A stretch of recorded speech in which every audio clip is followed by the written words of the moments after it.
Danny, your turn. So Danny Leonard has our program today, and look forward to what he has to say. Well, good afternoon. We welcome Bishop Ken Carter as our speaker today. This is not unfamiliar territory for Ken, as he has been a Rotarian, a Paul Harris Fellow in the past. Most recently, he served as the bishop of the Florida Conference of the United Methodist Church for 10 years. Recently, he was appointed to become our bishop here in the Western North Carolina Conference. A bishop is the chief administrator, so to speak, for the conference. He administers the business of an annual conference, and he is ultimately the one that has a say in where we Methodist preachers are sent.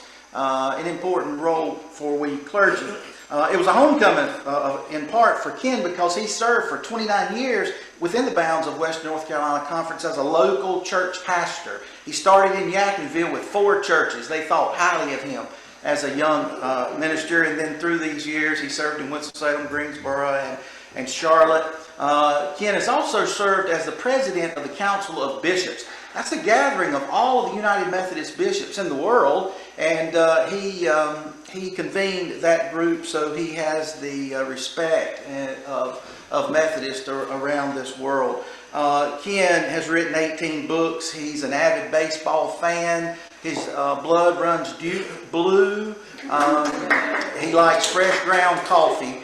And to speak to his character, Ken knew me before he was a bishop, and he still associates with me. And I am grateful. Welcome, Ken. Come on up here.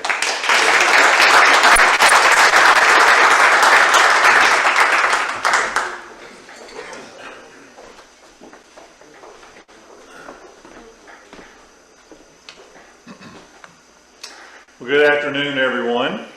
I'm so grateful to be with you and to get to reconnect with Danny. I've been trying to bring him out of his shell, and that's going pretty well, I think. So it's just great to be with him, and appreciate we've been friends our whole adult lives. And David Williams, who chairs the Finch Preaching Mission Committee. We have about 10 minutes. I was a Rotarian. I know what the bell means, and I'm good with that. So what I wanted to reflect on with you very briefly is, if I could just be very straightforward, I don't come to say you should do something, you ought to do something. I come today to say thank you for what you are doing and for who you are. I really care about communities, and I know that the people I'm looking at are the people who do the heavy lifting in this community. Amen?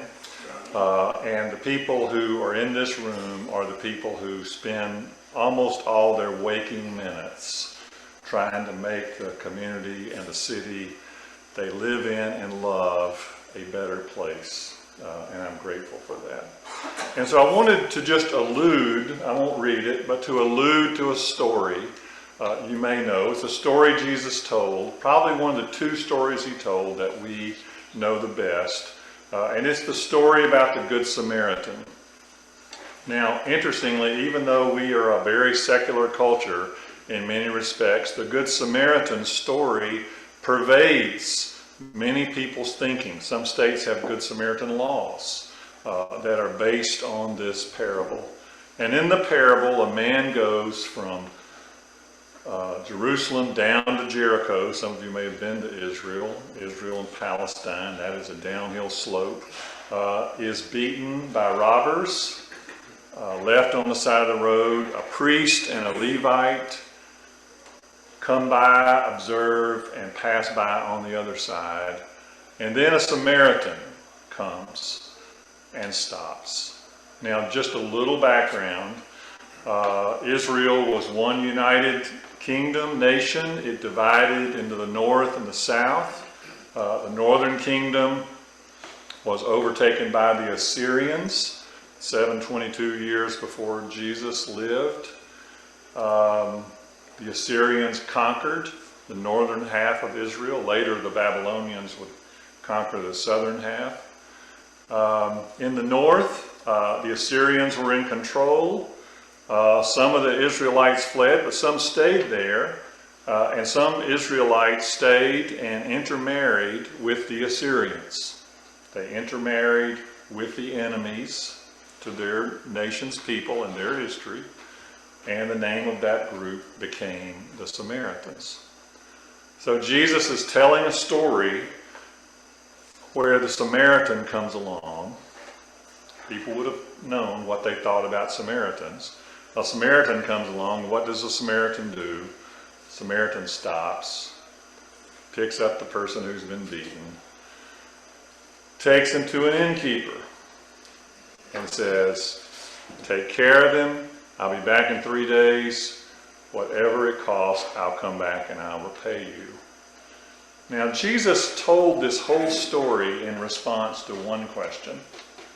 And I think for people of faith, for people of goodwill, for Christians, for citizens, for any of us, it may be the most important question. And the question is, who is my neighbor? Who is my neighbor? That is just maybe the most important question. Not what do I want out of all of this? What is my right? But who is my neighbor? Who is my neighbor? And so when I've thought about this parable, there are really three kinds of philosophies very quickly in this parable. And the first one is your life for me. And that's basically, I'm going to take from you for myself. And that can be an individual person who robs another person. Some of you may have experienced a robbery. I have, in households I've lived in. So it's your life for me. Or it could be corporations that take the assets out of communities and take them somewhere else. Your life for me. Now, second philosophy is my life for me. I'm not going to hurt you. I'm not going to get involved with you. I'm just going to do my own thing. A few years ago, there was a Harvard sociologist named Robert Putnam, and he wrote a very popular book called Bowling Alone. Some of you may have seen it. And his thesis was, more people are bowling in America than ever before, but fewer people are joining bowling leagues. We're bowling, but we're bowling alone. And this has affected every facet of American life, from Rotary clubs, to PTAs, to neighborhood associations, to churches. There's just this inclination that I want to do my own thing. I want to go bowling, but I don't want to join a league. I just want to bowl alone. And I think the pandemic has exacerbated that. So a lot of what we're doing is trying to rebuild communities and churches and networks. And so the priest and the Levite just passed by on the other side. And the Samaritan says, my life for you. The Samaritan says, I'm going to give myself for you. That's what Rotary is about. I loved I was in the Crescent Rotary Club. We were 100% Harris Club. We were not the 10 group, although that was a great group, and you can go to any of them. We were the workers, and the rub I was in was a group of people where everybody's active, and everyone spent days trying to make that community a better place. And that's what it's life for you. And I would say to you, I am a Christian. I am a follower of Jesus. I'm not perfect. I'm forgiven, as the prayer said. That's what my life is about. But I will say to you, I have known people all across many spectrums, and I have seen the goodness in every kind of person. Amen? And in the last couple of years of my life, if you get Netflix, I would encourage you to watch a movie called Worth. It's about a man named Kenneth Feinberg. And Kenneth Feinberg is a mediator. He mediated the 9/11 Survivors Fund. He mediated the Vietnam Veterans Agent Orange Fund, the Deepwater Horizon Gulf Oil Spill Fund. Right now, he's working with the Jeffrey Epstein survivors of the sexual trauma. He worked with our church, our global church, for 2 years on mediating some conflict that happens in a church that's in 40 nations and speaks more languages than we know about.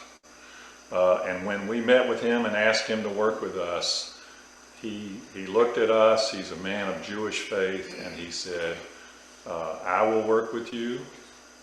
He said, I believe this is in the common good. And he said, you won't even see a receipt for a cup of coffee. If you see that movie, you know, that's the same thing he did for the surviving families of 9/11. And I believe, the last thing I'll say is, I believe that what we feed grows. And if we feed the bad, if we feed the inappropriate, if we feed the selfish, if we feed the insane, it'll grow. But if we pay attention to and feed the good people in a community who are giving their lives for others and trying to make this a better place, if we pay attention to that, if we amplify that, it will grow. And as I look at you, I can see that it's growing. So thank you for the invitation to be here. I'm just very grateful for my friend Danny, and blessings on you as you continue to meet, as you continue to serve, and as we move into the holidays. Thank you.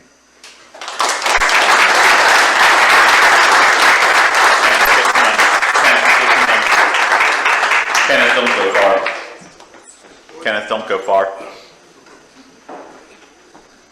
So on behalf of the Thomasville Rotary Club, we want to welcome you here to Thomasville. Thank you. And present you with the Thomasville Rotary Club honorary mug there. I love that. Thank we you. want to welcome you back anytime that you're around. Thank you. I will. Thank you. Thank you for I all love you do. that. I'll use it.